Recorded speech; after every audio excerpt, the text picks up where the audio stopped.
દુબઈમાં અત્યારે normal position છે. બધી પરિસ્થિતિ નોર્મલ છે. ગઈકાલે અમે જ્યારે યાટમાં હતા અમે ફેમિલી સાથે, ત્યારે દરિયાની ઉપરથી અમારી ઉપરથી ને જ આમ તો મિસાઇલ નીકળી અને એટલાન્ટિસ પામ હોટલના કોર્નર પાસે થઈને પાછળના ભાગમાં એવો મિસાઇલ પયડી હતી અને એકદમ આખા આકાશમાં બ્લેક ધુવાણો થઈ ગયો, કાળો ધુવાણો, અને ફાયર ફાઈટરો ને પોલીસ ને બધા ના સાયરનો ચાલુ થઈ ગયા અને લોકો બધા જોતા હતા કે શું થાય છે, પણ કાંઈ અફરાતફરીનો માહોલ નહોતો ખરેખર. તો એવું કાંઈ હતું નહીં કે લોકો ભાગાદોડી કરતા હોય ને એવું કાંઈ હતું નહીં. રહી વાત બુર્જ ખલીફા ખાલી કરાવવાની, તો મારું બુર્જ ખલીફાની બાજુમાં જ હોટેલ હતી જીઓરા. ત્યાં પણ એવો કોઈ માહોલ મને દેખાણો નથી કે લોકો ભાગાદોડી કરતા હોય. એકદમ નોર્મલ લાઈફની જેમ જ લોકોનું રૂટીન હતું. પરંતુ અમે લાઈવ જોયું કે રોકેટ પયડી અને અમારી ઉપર જ ડ્રોન, 4-5 ડ્રોનને પાડવામાં આવ્યા. દરિયામાં અમે હતા અને 4-5 ડ્રોનને પાડવામાં આવ્યા, એટલે અમને થોડું એવું લાગ્યું કે સિચ્યુએશન થોડી ખરાબ છે. એટલે અમે બુર્જ ખલીફાની પાસે જે મારી હોટેલ હતી એ ચેકઆઉટ કરીને અમે પછી દુબઈ પાસે આવી ગયા છીએ.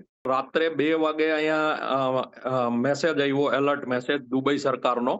એકદમ સડનલી બીપ વાગવા માંડ્યું એટલે મેં જોયું તો એમાં એલર્ટ હતું કે ભાઈ રોકેટ હુમલો થઈ શકે એવું છે, એટલે બધા બારીઓને ત્યાંથી જે પણ હોય એ ત્યાંથી દૂર રહીને સેફ જગ્યા પર રહેવું, અને એવું બધું એવો એલર્ટ મેસેજ હતો. ને ત્યાર પછી મેં બારીમાંથી જોયું તો આખા દુબઈમાં બ્લેકઆઉટ કરી નાખવામાં આવેલ હતું, લાઇટો બધી બંધ કરી દેવામાં આવેલ હતી. સમાચાર મળ્યા છે કે ખામેનેઈની ડેથ થઈ ગઈ છે, તેમને મારી નાખવામાં આવેલ છે.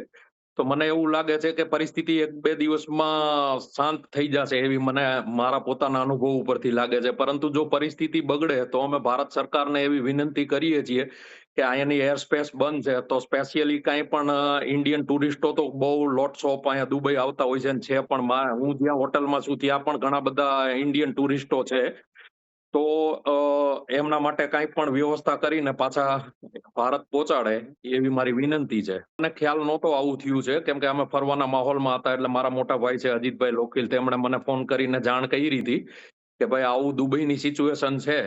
પછીથી મેં સિચ્યુએશન ઉપર નજર રાખવાની ચાલુ કરી અને પછી અમે સેફ જગ્યાએ આવી ગયા પાછા. 2 દિવસ પહેલા આવેલા મારા ગ્રુપના જ છે, મારી હોટલમાં જ મળ્યા મને રાત્રે. એ લોકોને પણ ધડાકો સંભળાણા હતા એ જ્યાં જતા હતા ત્યાં ગાર્ડન પાસે ક્યાંય. એટલે એ પણ થોડા ડરી ગયેલા હતા.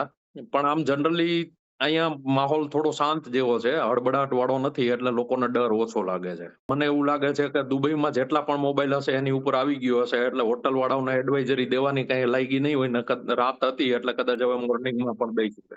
ના ના, કોઈ વ્યવસ્થા કે વિશેષ કઈ છે નહીં.